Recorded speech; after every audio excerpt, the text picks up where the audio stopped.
All right, let's dive into a really dark and cautionary tale. This is a classic piece of folklore about greed, ancient power, and, well, the terrifying price you might pay for getting exactly what you wish for. Let's get into it. So picture this.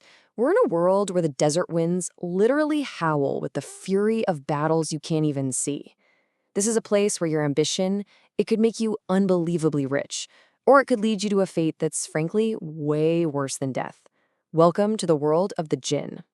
Okay, so let's meet our main guy. He's a merchant, and his heart is just as empty and barren as the desert he lives in.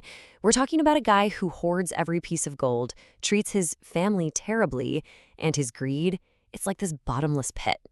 The elders warned him, of course, but he just blew them off. He was convinced he was destined for something much, much bigger. See, it wasn't just about the gold for him, not really. He wanted power, the kind of power that lets you command the primal forces of the world. He was looking to control beings that are ancient, powerful, beings that, according to the old stories, were walking this planet long before we ever showed up. So, fueled by this, incredibly dangerous ambition, he goes all in on dark magic. Imagine him in the dead of night, surrounded by these forbidden books, starting a ritual. And he's not just calling up any old spirit. He's trying to summon something from the deep subterranean realms, a place where these entities are supposedly living, just plotting against us. So the big question is, what in the world was he trying to summon with all these chants? What kind of ancient power could actually promise him everything? He was summoning a Jinn. And look, we need to be clear here. Jinn aren't your typical demons or ghosts. Think of them as beings made of pure, smokeless fire. The stories say they're faster than us, stronger than us, and way, way older. We're talking about a primal race that was here before Adam. And this right here, this is the merchant's fatal flaw. It's pure arrogance. He actually saw himself as some kind of modern-day Solomon, a guy who could just command spirits. He had absolutely no idea what he was messing with, dangerously underestimating this ancient, volatile power he was trying to bring into his life. So as the merchant is chanting away, he's already being watched.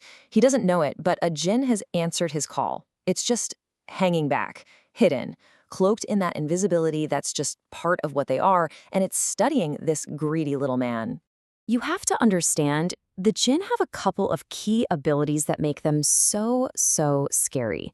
First, they can be totally invisible. And second, they're shapeshifters.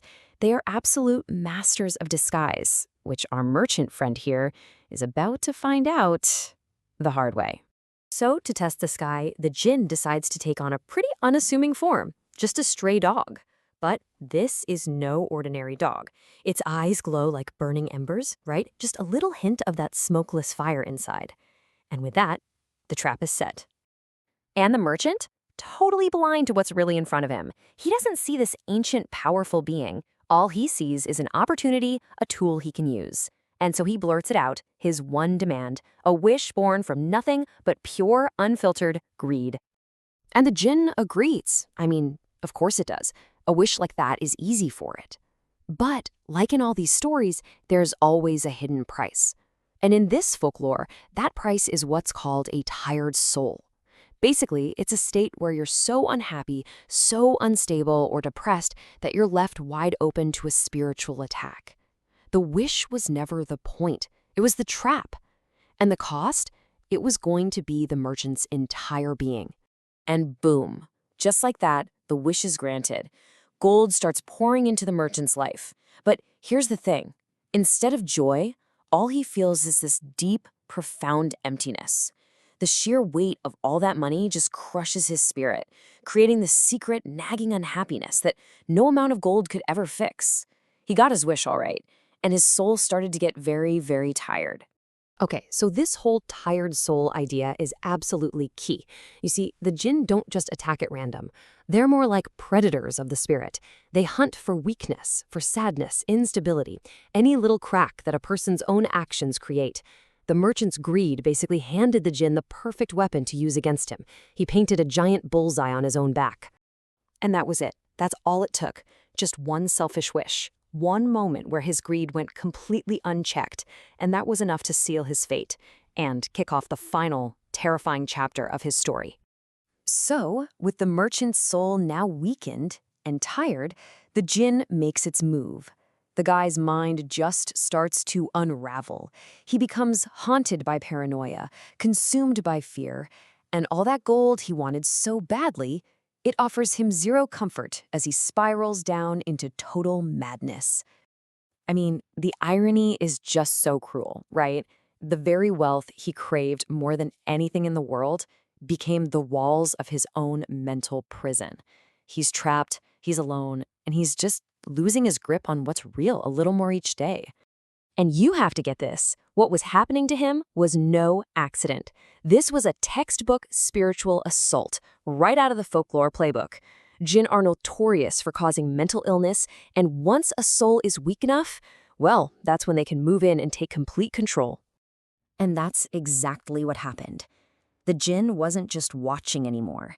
It just pushed aside whatever was left of the merchant's mind and took over his body. The man was gone, replaced by the very same smokeless fire he'd been so arrogant to think he could control. The end came really, really fast. By the time the next new moon was in the sky, the merchant's huge gold-filled house was just silent, empty. The man himself had simply vanished, left all that wealth he'd sold his soul for behind. So let's just break down this methodical destruction, because it wasn't random at all. It was a clear sequence of events. First, the cursed wish. That leads to the tired soul. The tired soul opens the door for possession. And the final act? The kidnapping of his actual body. So where did he go? According to the folklore, he was taken, dragged straight down into the earth, to those subterranean realms where the Jinn live. And his empty house? It's still there, serving as this permanent, chilling warning to anybody else who gets tempted by that same kind of greed.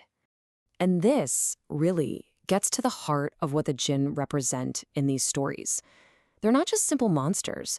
They're almost a force of cosmic justice. They come to the surface to punish people who are cruel and arrogant, acting like this brutal, supernatural moral compass. Which kind of leaves us with one last unsettling thought. If a spirit like that offered you a wish, offered you the chance to have anything your heart desires, what price would you be willing to pay? And more importantly, are you absolutely sure you even know what that price really is?